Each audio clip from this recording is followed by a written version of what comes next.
Hello friends, কেমন আছে তোমরা সবাই? আশা করি ভালো আছো আর আমিও খুব ভালো আছি। তো অনেকদিন সময়ের কারণে ভিডিও দিতে পারি না, তো ভালো একটা ছোট্ট ভিডিও তোমাদের সঙ্গে শেয়ার করি। যদিও অনেকদিন ধরে ইচ্ছা ছিল আমার এই ভিডিওটা শেয়ার করে। তো চলো দেখে নাও। এই যে এই কাকুর কথাই আজ তোমাদের বলবো। তো সত্যি এরকম মানুষ না পৃথিবীতে এখন দেখাই যায় না। ওনার ব্যবহার মানে এত ভালো, তোমাদের কি বলবো। ওনার না কিছুর অভাব নেই। ওনার নিজস্ব 3 তলা বাড়ি আছে, ওনার মেয়ে চাকরি করে অনেক বড়। তা সত্ত্বেও সে দেখো কি সুন্দর রাস্তার পাশে ছোট্ট একটা চায়ের দোকান দিয়েছে, আর মানুষকে এত সুন্দর যত্ন করে। সত্যি এরকম মানুষ এখন দেখা যায় না। তো তোমরা ভিডিওটা দেখতেই পাচ্ছ।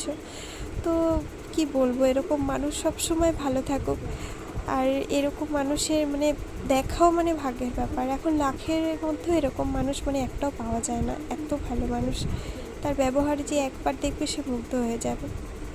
তো আমরা রোজ কাকুর দোকানে চা খেতে যাই, অনেক দিনের ইচ্ছা ছিল ভিডিওটা শেয়ার করব। তো তোমাদের ভালো লাগলে প্লিজ কমেন্টে জানিও। বাই।